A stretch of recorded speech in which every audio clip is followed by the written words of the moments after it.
Kurt Warner joining us in his usual Wednesday spot. All right, let's jump in on JJ McCarthy, because there's a full-on happening in Minnesota right now, and it does not look like he's going to answer the bell because his bell was rung. There's already conversation about it's the same thing that happened with his ankle earlier, that he just needs a break. Again, what are you seeing from JJ McCarthy on film, Kurt? I did actually a breakdown. So it's on QB Confidential for people that want to go a little bit more in depth and kind of talking about some of the issues. I mentioned it when we had a little conversation on game day morning last week. And I think the first thing is that, sometimes you just come across what I call natural throwers, that it's just natural for them to pick up a football and sling it. Guys like Aaron Rodgers and Patrick Mahomes. And then there's other guys that aren't necessarily natural throwers, that they've worked at it, they're good at it, but they're not natural throwers. And I believe that's where it starts with JJ McCarthy. I don't believe he's a natural thrower, athletic type thrower. And so the first thing that you're seeing is a lot of inaccuracies when he throws the football. Coming out of Michigan, everything was a fastball and it was either hit or miss. And that's something that he has to work on. He's got to get better at. So it starts there, I think, with the physical. And then what I talked about in the piece is the mental side of things. And it's a fascinating thing, because I don't know the background. I don't know the full details. But you've heard me talk a lot about pure progression type systems. And pure progression type systems, again, for those that aren't familiar, is a play where coach basically designs a play and says, it doesn't matter what coverage you get, doesn't matter what you see. You're going to read this the exact same way. 1, 2, 3, 4, 5. That's how you're going to read it no matter what. And when that happens, because I'm a believer, there's sometimes when you come up and you can have a pure progression play, but I know without a doubt, 1 and 2 aren't going to be open against this coverage. Like, I know it. It's just bad coverage for that concept. For me, I'm wiping those things out and I'm going right to 3, 4, and 5. But in some systems, they don't really allow you to do that. 3, 4, and 5 have a certain timing. So you do have to look at 1 and 2, or at least have to take that same amount of time before you can get to 3 and 4. And so I'm always talk about how I think pure progression can hurt quarterbacks more than it can help them. And so what I'm seeing a lot of times on tape is I believe JJ's hanging on routes way too long. So by the time he gets back to these other routes, he can't see it. He doesn't have a time to verify it, or he's late on those particular routes. And so my question becomes, is JJ slow at processing things? Is he, taking too long to see and determine whether he wants number 1 or number 2 before he gets to number 3? Or is the system dictating him to, you got to see 1. You got to see if 1 comes open. You got to hang here until it gets to the top of the route before you can move on to the next one. And is that causing him to go through things slowly?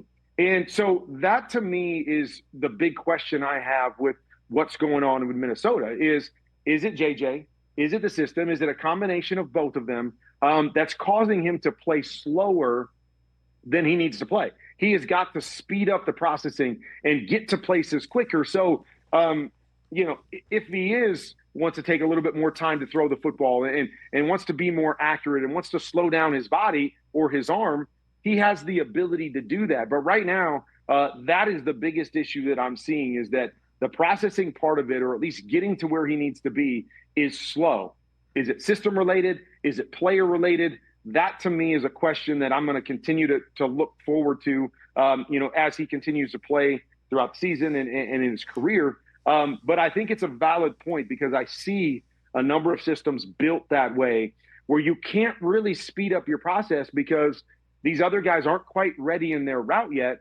And it causes a quarterback to play a little bit differently, play a little bit slower, and miss things that, personally, if I was building an offense, I'd say, hey, if you don't like this coverage, we're getting off of that. We're getting right back to this. I'm making it fast. I'm letting you play fast, get the ball out of your hands, and be able to play a little bit more successfully. So that, to me, in a nutshell, is what I'm looking at when I see the Vikings play. Well, is that why he's taken a lot of sacks, or is it because the offensive line is just not as good as previous years and they've been banged up? They just had all 5 of them together for the first time this time around. Unfortunately, it was against Micah and Green Bay.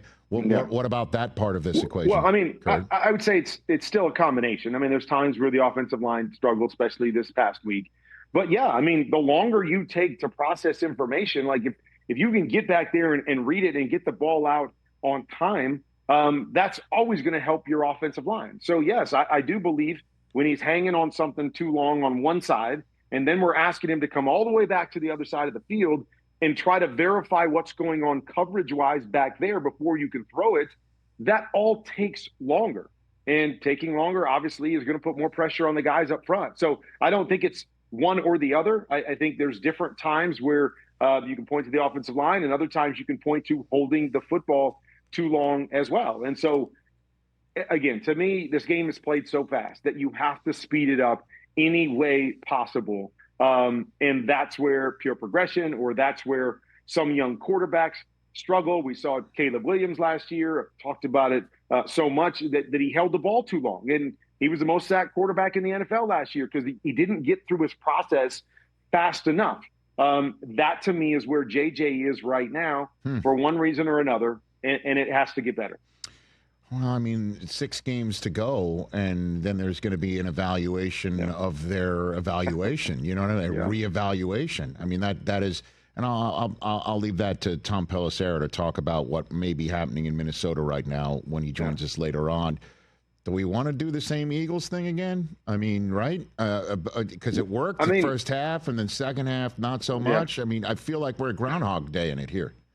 I think so too. But I actually heard some sound from Jalen Hurts. Yes. We were talking on our show. We said, what do the Eagles need to do? And I said, they just need to pick an identity, whatever they want to be. I don't know which one, run, pass, but we need to pick one, and we need to solidify it and go down that path. And Jalen Hurts basically came out and said the same thing. He said, we got to figure out what we want to be, what our identity is, and we need to build in that direction. And I had actually tweeted after this last game, dare I say that I think the Eagles need to become a pass team. I think they need to focus in that area. They're not getting it done up front. It doesn't look the same. They've got weapons on the outside.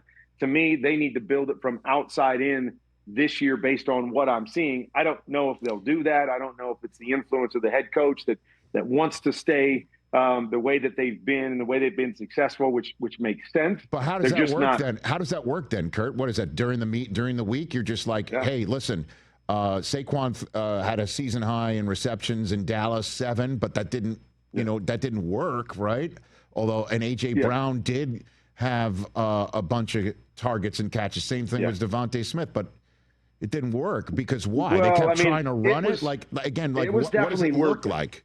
But it was definitely working. I mean, they got a 21-point lead, and then they fumbled away the game, basically. I mean, with some turnovers in that second half. But it was working. I mean, they were moving the football, and they've moved the football through the air a number of times this year. I feel like when they've struggled more in the air is when they've tried to be a run team and then just complement it with a pass here and there. And that's why I say that. I don't see any continuity up front in the run game. Like, there's just nothing that I see that I go, okay, we can build off of that, or there he goes, we're coming, we're getting more holes for Saquon, and he's getting closer to some of those. But I don't see it. And so I think Jalen Hurts is a really good passer when he's confident with where he wants to go with the football. They've got the weapons on the outside. The best offense that I've seen from them this year has been passing the football, and when they've committed more to passing the football. And that's why I say that. I don't know if they'll go that route. I don't know if they want to go that route. But that, to me, is what I'm seeing on film. Kurt Warner here on the Rich Eisen Show. The Shadur Sanders start in the All-22 machine came out looking like what to you, Kurt? Yeah, I mean, he made a couple great throws that we saw. The one throw when sprinting to his right and throwing it 50 yards down the field was special. He made another throw where he bought some time and hit Jerry Jeudy before he fumbled that one. But I would say, overall, I'll say an average performance, but I also don't think they really tried to do a whole lot in the pass game. Like there wasn't a whole lot going on. Like, again, those 2 plays that they had were kind of scramble plays off of pressure. His touchdown throw was a screen. Like, they just didn't really do a whole lot in the passing game. So I can't say that it was just an incredible first start for Shedeur. But I can't say that it was terrible. Like it wasn't like he was missing a bunch of things either. It just, it was pretty uneventful outside of those two really nice throws, which excites you because you see obviously some physical potential with what he does and what he brings to the table. But I guess I would say it's more just an incomplete where they didn't have to do much because the Raiders were bad. They didn't call a lot for him to really showcase his skill set. But hey, you get a win, you make a couple great plays, you get a touchdown pass, and I think it's something great to build off of as they move forward. And I can't wait to watch them expand things and see where he goes. Yeah, what are you expecting on that expansion against the Niners?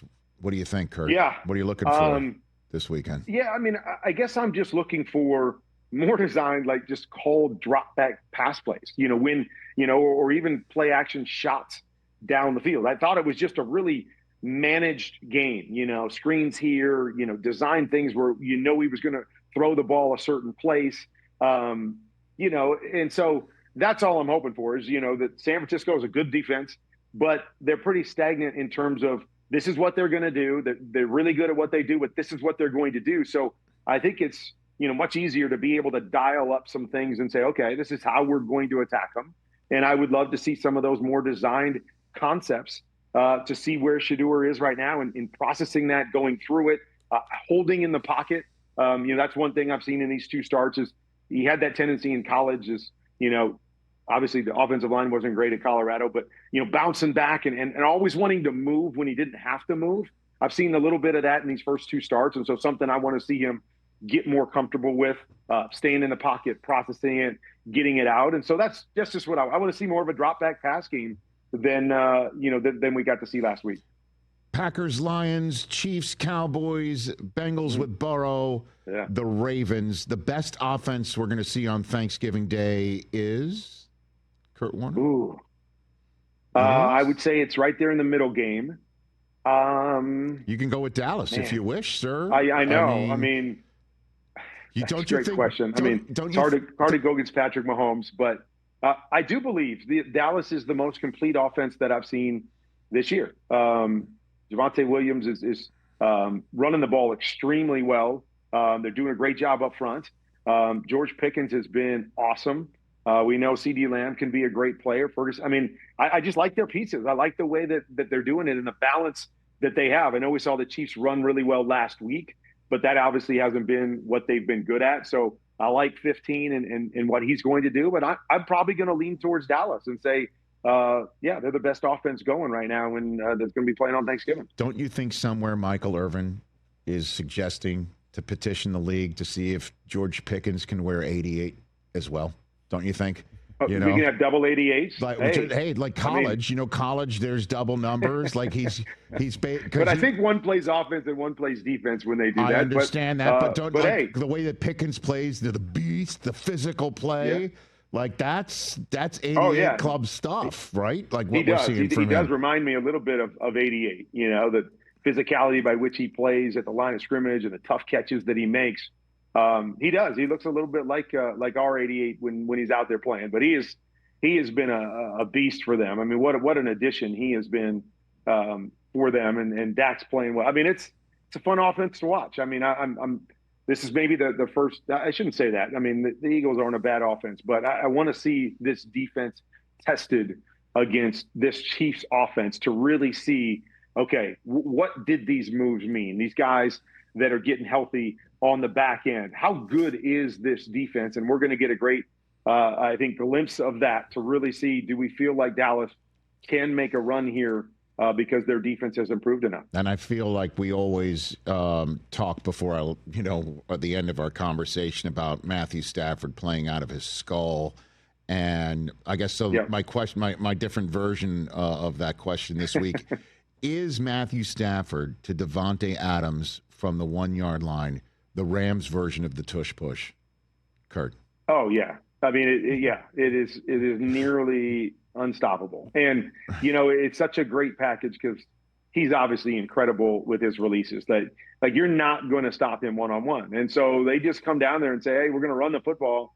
But if you leave that guy out there one-on-one, and as good as Matthew is too at, being able to make the different kinds of throws, whether it's a soft throw on the fade, whether it's a back shoulder throw, whether it's these crazy little quick slants that they run where he throws it sidearm around, 2 or 3 linebackers that are there. I mean, they're just a perfect combination for what they're doing. And, I'd really like to know, is this something that they go up to the line of scrimmage and they haven't necessarily called and they just let Davante do what he wants to do? Is this something that's signaled between the two of them once they get up to the line of scrimmage? Is it actually called in the huddle so they know exactly what they're doing on the outside?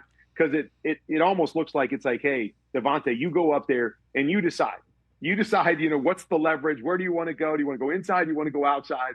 We'll make it work. So I don't know how that's called in the huddle, but you're exactly right. It is nearly unstoppable because of both of them together. But Davante Adams, I don't know if we've ever seen anybody that releases as well and as quickly and creates as much separation that quickly from the 1 yard line, if we've ever seen that in the league. And so it's a pretty lethal combination for them. Yeah, we were talking here yesterday or the other day, they all meld together when you're on 3 hours a day, but about how he must be out of his skull in football nirvana right now, because he probably did not think he would play with anybody with the neck up ability and arm again. Yeah.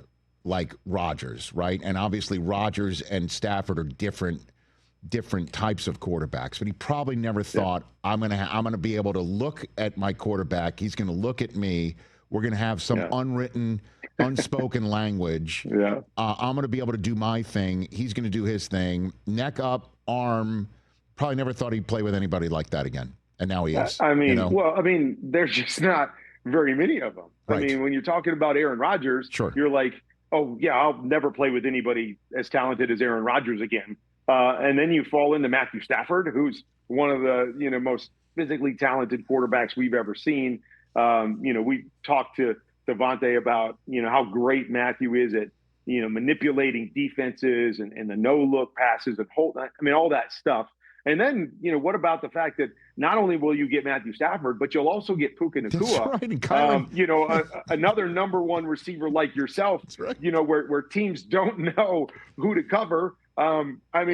He's probably just thinking, man, did I hit the lottery on this one, and throw in a little Sean McVay in there who knows how to dial it up and mix it up for them. I mean, it is fun to watch. And I'm interested to see if anybody can slow them down with the talent they've got on both sides of the ball the rest of the year. Kurt, you're the man. I would say I'll see you tomorrow, but I know I'm not. I'll be there physically. I guess physically there. I would want to say we'll stand shoulder to shoulder together, but okay. That's we won't do that. We'll be shouldered in a promo Photoshop. I'll see you tomorrow. Bud, take care. All right. Happy Thanksgiving to everybody on the set there and everybody that's listening. I hope everybody has a great one. That's Kurt Warner, everybody. Check us out on NFL Game Day morning, Thanksgiving edition, 10 a.m. Eastern on NFL Network.